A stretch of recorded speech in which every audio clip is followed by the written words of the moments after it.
이유 있는 밤 제3회차 남량 특집 공포 라디오 시작해 보도록 하겠습니다. 첫 번째 사연은 돈이 만들어낸 비극입니다. 오늘의 이야기는 우리 동네 북쪽에 있는 산과 그 밑에 있는 우리 동네에서 직접 경험한 기묘한 사건 중 하나를 이야기해보고자 한다. 그 시작은 내가 초등학교 2학년 때로 거슬러 올라가 5, 6월쯤에 새벽 2시경 우리 집 철문이 두드려지면서 시작한다. 땡과장! 땡과장! 모두가 잠든 시각에 들린 강한 문소리와 다르게 기어 들어가는 듯한 그 소리는 분명 우리 건물에 수의를 하고 계시는 어르신 목소리였다. 당시 어렸던 나는 바로 나가보진 못했고 내 방문 근처에 서 있기만 했었다. 누구야? 누가 문을 두드려? 하면서 안방문이 열리는 소리와 함께 아버지가 문으로 다가가는 소리가 들린다. 이게 무슨... 평소에 상남자스럽던 아버지의 비명 같은 소리와 함께 바닥에 뭔가 쏟아지는 듯한 하는 소리가 들리고 어머니의 비명 소리가 들린다. 나는 겁을 먹고 침대 이불 안에 귀를 막고 20분 정도 숨어 있다가 엄마가 부르는 소리에 일어나 문을 열어보았다. 문에서 거실 주방에 이르기까지 뭔가 빨가면서도 시커먼 물감 같은 걸로 바닥이 다 젖어 있고 그 중간에는 움찔거리고 있는 덩어리 같은 게 보였다. 그게 수희 아저씨의 그 당시 사람으로는 보이지 않고 고기 덩어리로만 느껴지던 모습이 내가 기억하는 마지막 모습이었다. 그 후로 경찰과 주변 동네 분들이 급하게 천에 마대자루를 묶어 수희 아저씨를 운송하고 피로 가득 찬 주방과 거실을 최대한 피를 피해가며 집 앞에 하천이 흐르는 길가까지 가서 멍하니 있었던 게 그달의 모든 기억이었다. 후에 전해 듣기로는 수희 아저씨의 아들분이 도박에 빠져 유산을 내놓으라고 쳐들어왔다가 안 내준다고 하자 칼로 12번이 넘게 찌르고 도망간 것 같다고. 이렇게 추측하는 이유는 돈 달라고 아들이 찾아온 걸 몇 번 본 사람들이 있었고 분명 얼굴을 봤을 아저씨가 경찰한테 못 봤다고 하고 신고나 고소도 하지 않았다는 점, 그리고 피를 거의 사망 수준으로 흘리면서도 건물 바닥에 핏발자국을 남기며 어떻게든 살기 위해 우리 집까지 와 살인사건이 안 되도록 한 점, 그 이후로 범인에 대한 모르쇠를 계속했다는 점이 의심되었었다. 그 이후로 나는 정신과에서 치료를 시작하기 전까지 방에 불을 끄고 자지 못하고 밤에 소리에 예민하게 되었다는 이야기라고 합니다. 와우. 근데 그러면 이분이 돌아가시진 않고 눈 하나를 잃고 살아남으셨대요. 그림자. 때는 대학교 1학년 2학기 11월쯤 학교 과실에서 친구들과 열심히 과제를 하고 있었습니다. 그렇게 저녁 7시, 9시를 지나 자정이 넘어가게 되었습니다. 과제하다가 지친 저희들은 바람 좀 쐬러 가자 해서 수다도 떨고 바람도 쐴 겸 근처 대나무 숲이 우거진 공원으로 갔습니다. 대나무 숲에 도착한 저희들은 막상 들어가려고 하니 좀 무서웠습니다. 하지만 쫄? 한마디에 다들 들어갔죠.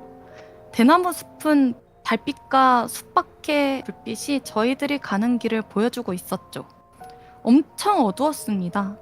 인원은 저 포함 6명이 있었습니다. 앞에 3명, 뒤에 3명 정도 걸어가면서 과제에 대한 한탄과 교수님에 대한 애정을 담은 말들을 하며 걷고 있었습니다. 5분 정도 걸었을까? 앞에 있던 친구 한 명이 자꾸 뒤를 돌아보는 것입니다. 그렇게 조금 더 걷다가 앞에 두 친구가 소리를 지르며 뛰어가는 겁니다. 무슨 일이지? 싶어 뒤따르던 저희들도 뛰어갔죠. 대나무 숲에서 나와보니 애들이 떨면서 앉아있는 겁니다. 무슨 일이냐고 물어도 이따가 말해준다고 하면서 돌아가자 그랬습니다. 그렇게 학교에 다시 돌아와 과실에 앉아서 무슨 일이 있냐고 물어봤습니다. 아까 앞에 달려나간 친구를 A, B라고 할게요. 친구 A는 조심스럽게 말을 꺼냈습니다. 아까 대나무 숲길을 걸을 때 뭔가 이상한 기분이 들어서 대나무 숲 안쪽을 보니 뭔가 까만 형체가 보였어. 근데 그냥 바위나 그런 거 아닐까 생각하고 걷는데 자꾸 신경이 쓰이는 거야. 그래서 쳐다봤다? 근데 그냥 바위 같지 않고 사람 같은 거야. 그래서 뒤에 너네들인가 싶어서 뒤돌아봤는데 애들은 다 있고 아무도 신경 쓰지 않길래 그냥 잘못 봤나 싶었어. 근데 생각해보니까 우린 걷고 있잖아? 근데 옆에 그 형체는 계속 우리 옆에 있는 것처럼 있는 거야. 우린 이동하고 있는데 마치 우리 따라오는 것 같았어. 순간 소름이 돋아서 어떡하냐고 하고 있는데 그 형체가 쓱 일어나더니 우릴 따라 걷는 거야. 그 숲속에서. 아니 애들은 진짜 모르나? 저거 뭐지? 이러고 있는데 걷고 있던 친구 B가 내 쪽으로 고개를 돌리더니 야, 봤어? 이러는 거야. 나는 고개를 끄덕였고 이게 나만 보이는 게 아니구나 생각이 들자마자 너무 무서워서 앞으로 그냥 달려나갔어. 더 무서운 건 그게 우리가 뛰니까 같이 뛰더라. 그래서 숲에 나와서도 아무 말도 못했던 거야. 라고 하였습니다. 그 이야기를 듣는데 너무 으스스했습니다. 과연 저희를 따라오던 형체는 무엇이었을까요? 하지만 그날 밤 기숙사에 들어간 친구들은 더 기이한 경험을 했다고 합니다. 저는 기숙사에 살지 않았기에 소식만 들었었습니다. 그 일을 겪고 나서 친구들은 기숙사에 들어갔습니다. 친구 A는 무서우니까 위층에 있는 친구에게 전화를 걸면서 잘 준비를 하려고 했다 합니다. 그렇게 전화를 하고 있는데 수화기 너머로 찢어질 듯한 여자 비명소리가 들렸다고 했습니다. 너무 놀란 친구는 이게 수화기 너머인지 진짜 문 밖에서 난 소리인지 분간이 되지 않아 통화하던 친구에게 야. 무슨 소리 들리지 않았어? 안 들렸는데? 여자 비명소리 들리지 않았어? 뭐야 무섭게 왜 그래? 그렇게 친구 A는 룸메에게도 무슨 소리 들리지 않았냐고 물어봤지만 아무것도 못 들었다고 하는 겁니다. 친구 A는 잘못 들은 건가 싶어서 계속 통화를 이어나갔습니다. 그러다가 얼마 지나지 않아서 또다시 비명소리가 들리더랍니다. 친구 A는 와 이건 너무 무섭다 싶어서 위층 친구에게 내려와 달라고 말했습니다. 그런데 통화하던 소리가 들리지 않는 겁니다. 분명 통화 중인데? 여보세요? 여보세요? 통화 중이지만 수화기 너머로는 아무것도 들리지 않았습니다. 그리고 한 번 더 들리는 비명. 그리고 휴대폰은 신호 없음이 뜨는 겁니다. 룸메 친구의 휴대폰을 확인하니 멀쩡하였고 위층 친구는 갑자기 전화가 끊겨 무슨 일이 있나 싶어 내려왔습니다. 전화를 하는데 갑자기 끊겼다고 말이죠. 그 친구의 전화도 멀쩡했습니다. 전화를 건 친구 A의 전화만 여전히 신호 없음이었을 뿐이었습니다. 설마 그 대나무 숲에서 따라온 무언가가 계속 쫓아온 것일까요? 아직도 원인은 모릅니다만 제가 간접적으로 겪은 일화 중 소름 돋는 일이었습니다. 와 진짜 이거 실제로 겪으면은 너무 무서울 것 같은데요? 끝없는 야근. 저희 회사 건물은 20층까지 있는데 15층부터 20층까지를 우리 회사가 씁니다. 제가 있는 사무실은 18층이에요. 20살 때 고졸로 취업해서 매 순간 저를 증명하기 위해 열심히 일만 하고 있습니다. 5개월 전 처음 맡은 저에게 중요한 프로젝트 때문에 혼자 늦게까지 일을 하고 있었습니다. 자정이 되자 갑자기 퍽!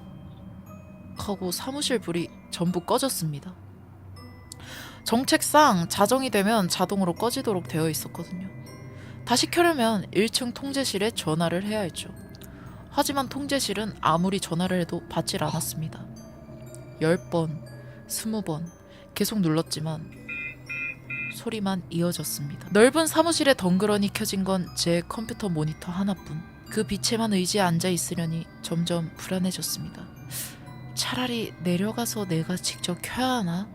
고민하던 순간 사무실 구석에서 타닥타닥 키보드를 두드리는 소리가 들렸습니다. 멀리서 보니 모니터 불빛이 어슴푸레 켜지고 누군가 앉아있는 실루엣이 보였습니다. 순간 다른 부서도 야근 중이구나 싶었죠. 괜히 긴장한 게 웃겨서 말을 걸러 다가갔습니다. 그런데 절반쯤 갔을 때 모니터가 꺼져버린 겁니다. 순간 심장이 철렁 내려앉았지만 애써 설마 지금 퇴근하는 거겠지 하며 자리까지 갔습니다. 그러나 아무도 없었습니다. 정적만 흐르던 사무실. 그 순간 저 멀리서 또 다른 모니터 불빛이 켜졌습니다. 그리고 들려온 소리. 저는 참지 못하고 비명을 질렀습니다. 바로 그때 제 휴대폰 벨소리가 요란하게 울렸습니다. 통제실에서 온 전화였습니다. 곧이어 사무실 불이 환하게 켜졌습니다. 정신을 가다듬고 모니터가 켜져 있던 자리로 뛰어갔습니다. 그러나 역시 아무도 없었고 화면은 이미 까맣게 꺼져 있었습니다. 그날 밤 황급히 짐을 싸서 집으로 돌아왔습니다. 다음날 동료들에게 이 이야기를 털어놓았습니다. 그런데 순간 분위기가 싸해지더군요. 서로 눈치를 보던 동료 한 명이 조심스럽게 말했습니다.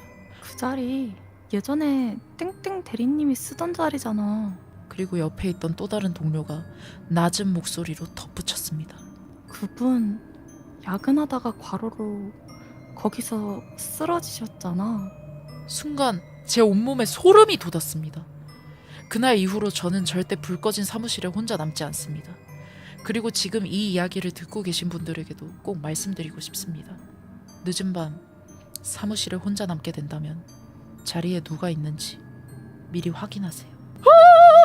너무 소름 끼쳐요. 너무 소름 끼쳐요.